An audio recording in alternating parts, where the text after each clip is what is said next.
तो आज की क्लास में खास क्या है, आज की क्लास में बहुपद के हम लोग बेसिक कंसेप्ट को पढ़ेंगे और ये बेसिक कंसेप्ट इतने खास है कि इसके बिना आपका काम ही नहीं चल सकता है। देख लीजिए पहले बेसिक कंसेप्ट क्या है, ठीक है। बेसिक क्वेश्चन में आपको आज हम बताने वाले हैं कि चर क्या होता है, अचर क्या होता है, पद क्या होता है, व्यंजक क्या होता है, समीकरण क्या होता है, घात क्या होता है, गुणांक, प्रारूप, शून्य, ये सब क्या होता है। तो चलिए वीडियो की शुरुआत करते हैं। उससे पहले आप सभी का एक बार फिर से स्वागत है आपके अपने यूट्यूब प्लेटफॉर्म NTA वाला पे। और आज हम लोग पढ़ने जा रहे हैं बहुपद के बारे में। जैसा कि आपने थंबनेल देखकर समझ गए होंगे आप कि बहुपद क्या है, बहुपद का मतलब होता है क्या। यहाँ से इस करवा को हम आगे बढ़ाएंगे, ठीक है। क्लास 10 का ये बहुत ही बेहतरीन चैप्टर है और इसका बेसिक वीडियो अगर आप नहीं देखेंगे, अगर बेसिक नहीं समझेंगे तो आपसे जो है बनने वाला नहीं है, क्योंकि बहुपद के बेसिक से ही 10-12 ऐसे ऑब्जेक्टिव क्वेश्चन होते हैं जो हर बार पूछे जाते हैं, ठीक है। या तो आपसे चर पूछा जाएगा, पद पूछा जाएगा, क्या क्या चीज़ें पूछी जाती हैं। तो सबका खंडन करेंगे एकदम अच्छी तरीके से, ठीक ना। आप वीडियो पर बने रहिए, ठीक है। उसके बाद हम लोग जानते हैं कि सबसे पहले इसमें कि बहुपद क्या है, बहुपद किसे कहते हैं, बहुपद क्या है, ठीक है। तो बहुपद क्या है, इन चीज़ों को हम जानेंगे। तो बहुपद में देखिए, बहुपद हम उसे कहते हैं, बहुपद उसको रहने दीजिए, बाद में होगा। तो ये सारा चीज़ जो है, ये सारा चीज़ हम लोग बारी बारी से समझेंगे। उससे पहले समझिए कि बहुपद क्या है। बहुपद की परिभाषा बेहद खास क्या है इसमें। बहुपद की परिभाषा अगर आप जान जाते हैं तो यहाँ से आपका 1 नंबर जो है कंफर्म हो जाएगा। 1 नंबर कंफर्म कैसे होगा, आइए देखते हैं। देखिए बहुपद जो होता है, बहुपद में हम लोग पढ़ते क्या है कि देखिए जिसका घात, मान लीजिए कि बहुपद में जिसका घात क्या हो, एक होल नंबर हो, यानी कि कहने का मतलब क्या हो, पूर्ण संख्या हो, ठीक ना। चर का घात अगर पूर्ण संख्या है, पूर्ण संख्या क्या होता है, 0 से लेकर 1 2 3 4 5 6 यानी कि अनंत तक संख्याएं जाती है, ठीक ना। तो होता क्या है कि बहुपद हम उसे कहते हैं कि x का ऐसा व्यंजक, ठीक ना, जिसके घात क्या हो, एक पूर्ण संख्या हो, ठीक ना, उसी को हम लोग बहुपद कहते हैं। तो बहुपद में क्या है, जैसे मान लीजिए कि सबसे पहला चीज आता है कि इसमें क्लास 10th में जो पढ़ना है, क्लास 10th में जो पढ़ना है बहुपद में हम लोग को, तो बहुपद में सबसे पहले हम लोग को जानना यह है कि बहुपद में चर क्या होता है, अचर क्या होता है, ठीक ना। तो चर और अचर को हम लोग समझने का प्रयास कर रहे हैं। तो देखिए चर जो होता है, चर जो होता है, चर को हम लोग इंग्लिश में कहते हैं क्या, वेरिएबल, ठीक ना, जिसका मान बदलता है, जो बदलता हो, ठीक ना, जिसके अनेक मान हो, जिसके अनेक मान आते हैं वो चर में आते हैं। और जो नहीं बदलता हो, ठीक ना, वो अचर होते हैं। जो नेवर चेंज हो, नेवर चेंज अगर हो तो वो क्या है, वो अचर में आते हैं बाबू, ठीक ना, अचर में आते हैं जो नहीं बदलता है। जैसे में देखिए एग्जाम्पल से हम लोग समझते हैं। जैसे मान लीजिए आपसे कहेंगे हम x + y = 10, है ना। तो आपसे कहें कि बताइए x और y का वो कौन सा मान होगा जो क्या होगा, 10 आएगा। तो आप कहेंगे कि 2 + 8 हो जाएगा तो 10 आ जाएगा, 6 + 4 होगा 10 आ जाएगा। आप कहेंगे कि 5 + 5 होगा तो 10 आएगा। तो यहाँ पर आप क्या देख रहे हैं, यहाँ पर एक चीज़ देख रहे हैं कि 2 हुआ, 8 हुआ, यानी कि x का मान कई तरह का रख दिए, y का मान कई तरह का रख दिए।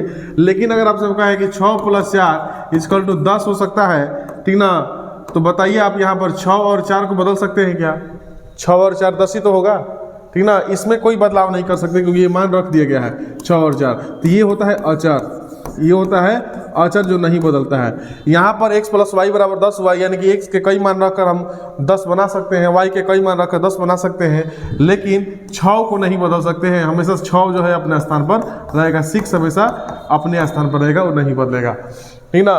तो चर क्या होता है, चर बदलता है और अचर नहीं बदलता है। इसी को हम लोग कहते हैं क्या, कि चर और अचर होता है। तो चर और अचर मिलाकर ही बहुपद बनते हैं, चर और अचर मिलाकर ही बहुपद बनते हैं। तो बहुपद में क्या होता है, देखिए बहुपद में क्या होता है, जैसे मान लीजिए कि कोई भी संख्या जो है, जैसे मान लीजिए 4x² + 3x + 6, इसमें जो है ये देखिए आप यहाँ पर, इसमें 4 जो है, ये 4, ये 3 देखिए, 6 देखिए, इसमें 3 में x के साथ जुटा है, ये भी x के साथ लगा हुआ है, लेकिन 6 अकेला है तो ये हो गया अचर, ये हो गया अचर, ये नहीं बदलेगा, लेकिन x के मान बदल जाएगा। तो ये x जो है सिर्फ x, ये चर है, इंग्लिश में वेरिएबल, ये भी क्या है, ये भी चर है, और ये घात है, ये क्या है, जिसको हम लोग घात पावड़ कहते हैं। तो बहुपद की परिभाषा क्या होगी, तो बहुपद की परिभाषा वह होती है कि चर का वैसा व्यंजक जिसके घात क्या हो, एक पूर्णांक हो, सॉरी पूर्णांक नहीं, एक पूर्ण संख्या हो।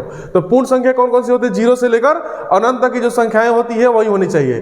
तो बहुपद नहीं होने के लिए शर्त क्या होता है कि कौन कौन सी चीजें बहुपद नहीं होंगी। जैसे देखिए आपसे हम कहें कि बहुपद जो होता है, बहुपद जो होता है, ठीक ना, बहुपद का सिर्फ घात जो होगा, पहला चीज बहुपद के लिए जो घात होगा, ठीक ना, घात वो एक पूर्ण संख्या होगा, एक पूर्ण संख्या होगा, पूर्ण होगा, ठीक ना, पूर्ण संख्या होगा, ठीक ना, तभी जाकर वो क्या बनाएगा, बहुपद में आएगा। अन्यथा अगर मान लीजिए कि 4x² - 1/2 प्लस 3x प्लस 4, क्या ये बहुपद है? नहीं है, बहुपद या नहीं है। बहुपद क्यों नहीं है? क्योंकि इसका घात जो है एक भिन्न के रूप में है, ठीक ना, एक भिन्न के रूप में है, यह बहुपद नहीं होगा। और भिन्न के रूप में जो होता है वो पूर्ण संख्या नहीं होता है, ठीक ना, ये इसलिए बहुपद नहीं होगा। उसके बाद से देखिए 4x के पावर -3, 4x के पावर -3 प्लस 6x प्लस 9, क्या ये बहुपद है? तो आप बोलेंगे नहीं, ये भी बहुपद नहीं है, क्योंकि माइनस जो है एक पूर्ण संख्या नहीं है, ठीक ना। 0 से लेकर अनंत तक की जो संख्याएं होती हैं वही पूर्ण संख्या होती हैं, वही प्लस में होती हैं। ये माइनस में 3 आ गया, ठीक ना, तो ये नहीं होगा। या अगर आपसे कहा जाए कि √3x प्लस 9, क्या ये बहुपद है? तो आप बोलेंगे हाँ, यह एक बहुपद है। क्यों बहुपद है? क्योंकि x का घात आपको देखना है, तो x का घात क्या है? तो x का घात जो है 1 है, तो x का घात 1 है, इसलिए ये बहुपद है, यानी कि 1 जो है एक पूर्ण संख्या है। तो आपसे परीक्षा में क्वेश्चन आता है कि निम्नलिखित में कौन बहुपद है, कौन बहुपद नहीं है, ठीक ना।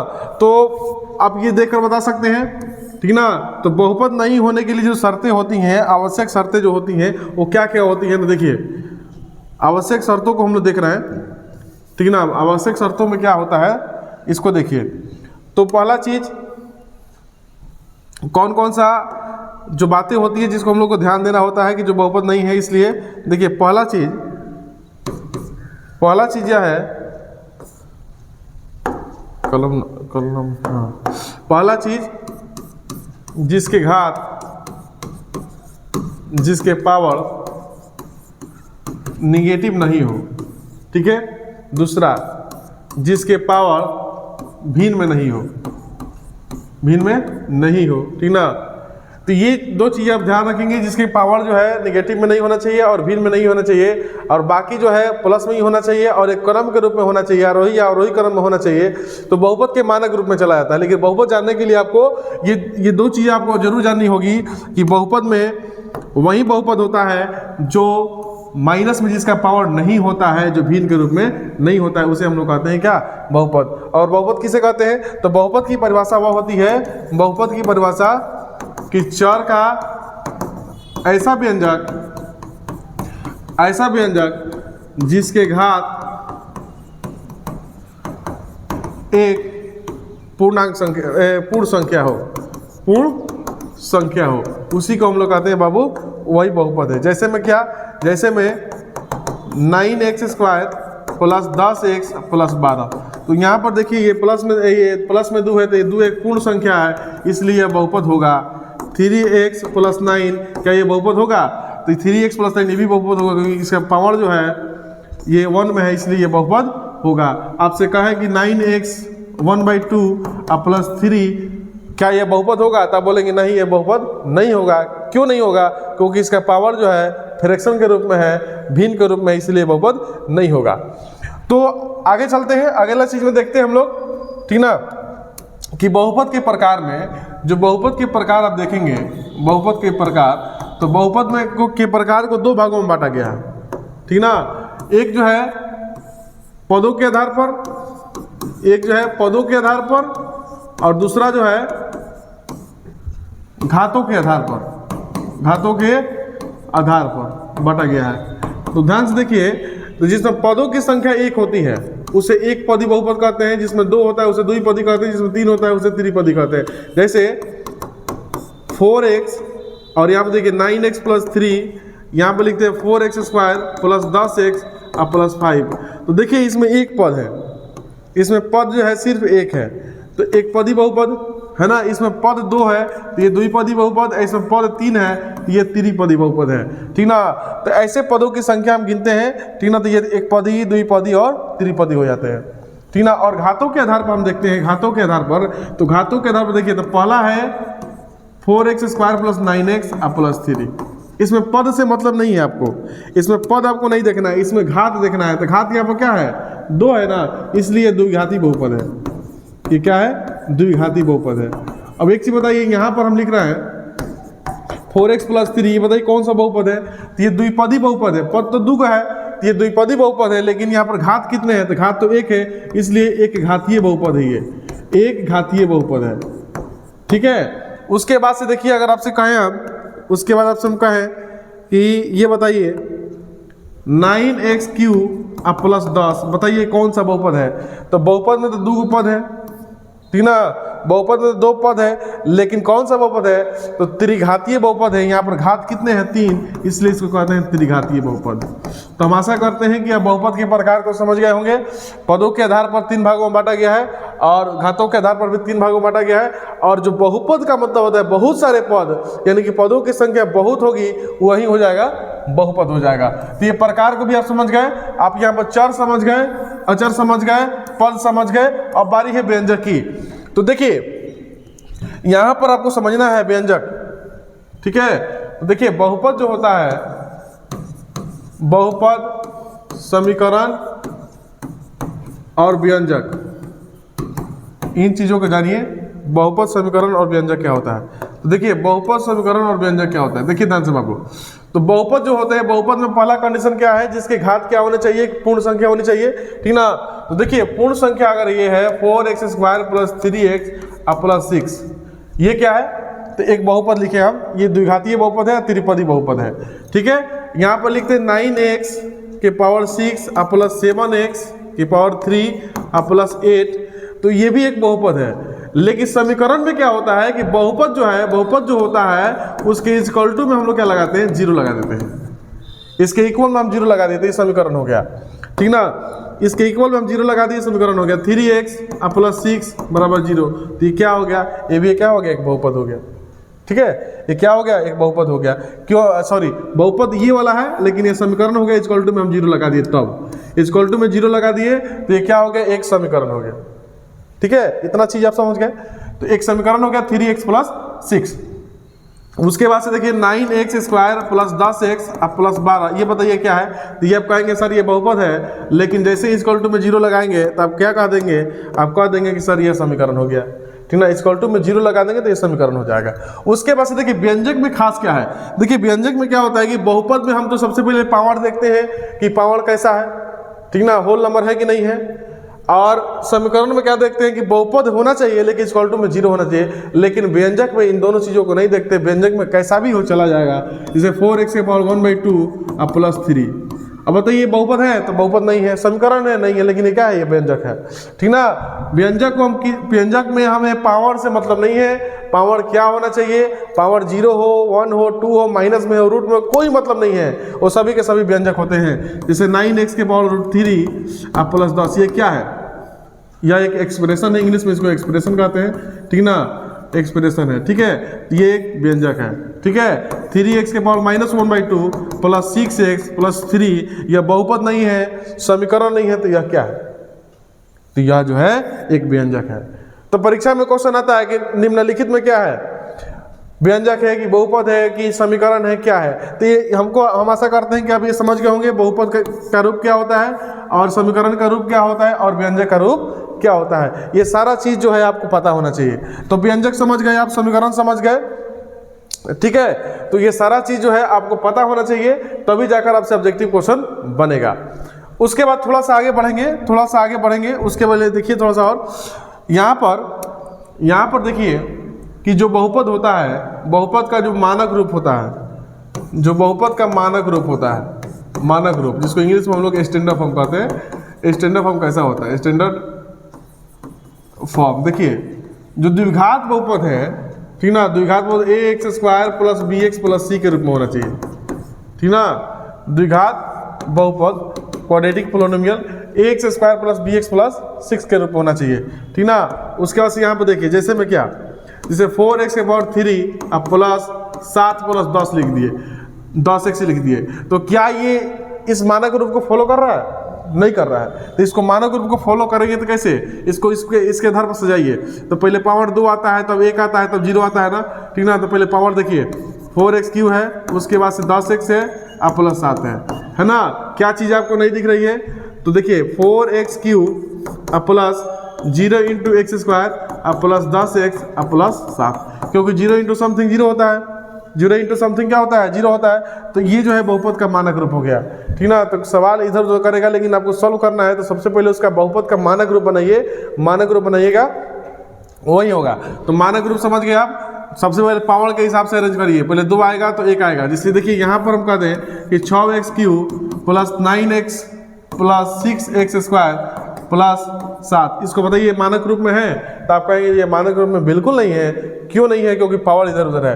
तो इसका मानक रूप क्या हो जाएगा, 6x³ plus 6x² plus 9x plus 7, ठीक है। तो ये बहुपद का हो गया मानक रूप।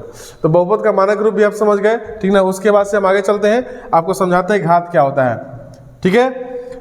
अगला देखिए घात। तो दो घात होता है, देखिए किसी भी बहुपद का जो डिग्री होता है, किसी भी बहुपद का डिग्री होता है, उसका हाईएस्ट पावर होता है, हाईएस्ट जो पावर होता है वही उसका डिग्री होता है, ठीक ना। हाईएस्ट पावर बहुपद का, जिससे बताइए आपसे कहा है कि 9x के power 6 plus 7x² plus 3x plus 8, ठीक ना। बताइए इसका डिग्री क्या होगा, इसका घात क्या होगा, ऑब्जेक्टिव क्वेश्चन में पूछता है। तो सबसे ज़्यादा पावर किसका है, यहाँ पर देखिए सबसे ज़्यादा पावर 2 है कि 6 है कि 1 है, बताइए। तो सबसे ज़्यादा पावर जिसका होगा वही ना होगा। तो सबसे ज़्यादा पावर 6 का है, तो इसीलिए 6 इसका डिग्री हो जाएगा। उसके बाद से 9x³ प्लस 7x प्लस 3 का डिग्री बता दीजिए, तो डिग्री क्या होगा, 3 हो जाएगा, है ना। डिग्री 3 हो जाएगा। और देखिए यहाँ पर कहाँ आपको फंसाएगा, तो 4x के पावर -1/2 प्लस 3x प्लस 7, इस बहुपद का डिग्री बताइए। तो आप कहेंगे इस बहुपद, ये तो बहुपद है ही नहीं, क्योंकि इसका पावर जो है माइनस में आ गया, ये बहुपद है ही नहीं, तो इसका डिग्री हो ही नहीं सकता है। क्योंकि ये बहुपद नहीं है तो क्या है, बहुपद नहीं है तो ये बहुपद भी नहीं है, ये बहुपद भी नहीं है, समीकरण भी नहीं है। तो ये है क्या बाबू, ये है व्यंजक। ये क्या है, व्यंजक है, ठीक ना। इसीलिए ये व्यंजक है, इसका डिग्री नहीं होगा। तो व्यंजक का डिग्री नहीं होता है, सिर्फ बहुपद का होता है। अभी कौन बहुपद का, जो बहुपद मानक रूप में लिखे हो गए होते हैं उसी का होता है, ठीक है। उसके बाद से गुणांक की बारी है। ये चीज़ों को आप समझ गए, घात। उसके बाद देखिए गुणांक, जो कोएफिशिएंट है, जो गुणांक होता है, इसको हम लोग देखते हैं। देखिए जो कोएफिशिएंट जिसको हम लोग कहते हैं, कोएफिशिएंट गुणांक, ठीक है। ऑब्जेक्टिव क्वेश्चन में पूछता है, जैसे देखिए 9x³ प्लस 7x प्लस 6। तो आपसे क्वेश्चन करता है परीक्षा में कि x³ का गुणांक बताइए, x³ का गुणांक बताइए। तो x³ का गुणांक यानी कि x³ किसके साथ गुना किया गया है, तो 9 के साथ, इसका उत्तर 9 हो जाएगा। x का गुणांक, तो x का गुणांक, ठीक है, x का गुणांक कितना, 7, है ना। अचर पद तो है ही है। अब बताइए इसमें क्या नहीं है, तो x² नहीं है, तो x² नहीं है, तो x² का गुणांक क्या हो जाएगा। अभी आपको पता है मानक रूप में लिखने के लिए जो टर्म नहीं होते हैं उसको 0 से मल्टीप्लाई कर दिया जाता है, ठीक ना। तो 0 हो जाएगा, ठीक ना। इस प्रकार से हम लोग क्या करते हैं, गुणांक निकालते हैं। आगे बताइए 9x के पावर 3 प्लस 7x प्लस 8, आपसे कहे कि x का गुणांक बताइए, x का गुणांक बताइए। तो x का गुणांक क्या हो जाएगा बताइए। तो x किसके साथ गुना है, तो ये जो है 7 के साथ गुना है, तो इसलिए x का गुणांक क्या हो जाएगा, 7 हो जाएगा, ठीक है। तो हम आशा करते हैं कि आप चर समझ गए, अचर समझ गए, पद समझ गए, व्यंजक समझ गए, समीकरण समझ गए, घात समझ गए और प्रारूप भी समझ गए। प्रारूप का मतलब होता है मानक रूप, और मानक रूप निकलता कैसे है, सबको जितने भी घात है सबको एकदम एक लाइन से आरोही या आरोही क्रम में व्यवस्थित कर देते हैं, वो घात हो जाता है, ठीक है। तो बहुपद में एक चीज और छूट रहा है, आपको हम बता देते हैं, ठीक ना। शून्य कैसे निकालते हैं, ठीक है। तो देखिए जो द्विघात बहुपद होता है, जिसके घात 2 हो, अभी आपको बताया गया, जिसके घात 2 हो, द्विघात बहुपद में जिसके घात क्या हो, 2 हो, ठीक ना। तो उसका शून्यक भी कितना होगा, उसका शून्यक भी 2 ही होगा, शून्य क्या होगा, 2 ही होगा। और त्रिघात बहुपद में, ठीक है, त्रिघात बहुपद में जिसके घात क्या हो, जिसके घात 3 है, माने त्रिघात बहुपद होगा तो घात 3 ही होगा, तो उसका शून्यक भी कितना होगा, 3 ही होगा, ठीक ना। जैसा कि आप एक्सरसाइज 2.2 में आपको मिलेगा बनाने के लिए, ठीक ना। तो ये बहुपद का बेसिक वीडियो था। ये इतना चीज़ अगर आप जानते हैं तो आपको चैप्टर समझने में कोई दिक्कत नहीं होगा, ठीक ना। उसके अलावा एक चीज़ और होता है इसमें, एक चीज़ वो कौन सा है, तो देखिए एक चीज़ और होता है वो यह है कि जो भी ग्राफ होते हैं, देखिए ध्यान से, जो भी ग्राफ होते हैं उसमें अगर यू आकार का संरचना पाया गया, यू आकार से देखा गया, तो इसको हम बोलते हैं परवलय, परवलय बोलते हैं, परवलय, पाराबोला, पाराबोला। तो बहुपद की कंडीशन में ही परवलय, इलिप्स, दीर्घवृत्त, हाइपरबोल, पाराबोल ये सब संरचनाएं देखने को मिलती हैं। लेकिन अगर आपसे कह दे कि y equal to P X दिया गया है और आप बता दीजिए कि इस ग्राफ में कितने शून्यक होंगे, इस ग्राफ में कितने शून्यक होंगे, तो शून्यक बताने के लिए आपको क्या करना पड़ेगा, एक अक्ष पर, क्योंकि यहाँ पर पी एक्स मैंने बहुपद किस रूप में है, x के रूप में है, x लगाया तो आप पता कर सकते हैं ना बहुपद किस रूप में है, x के रूप में है। तो इसका ग्राफ बताइए। तो x अक्ष में आप जानते हैं कि ये x अक्ष है, x डैश है, ये y अक्ष है और ये y डैश है। तो x अक्ष में क्या होता है, x अक्ष पर देखिए यह ग्राफ कितना जगह कटा हुआ है, ये x अक्ष है, इस पर ग्राफ जो है 2 जगह कटा हुआ है, इसलिए इसका शून्यक जो होता है 2 होता है, ठीक ना। शून्यक 2 होता है। y equal to P X का मतलब क्या, पी एक्स मतलब चर जो होगा, चर का जो स्टैंडर्ड फॉर्म होगा वो x के रूप में होगा।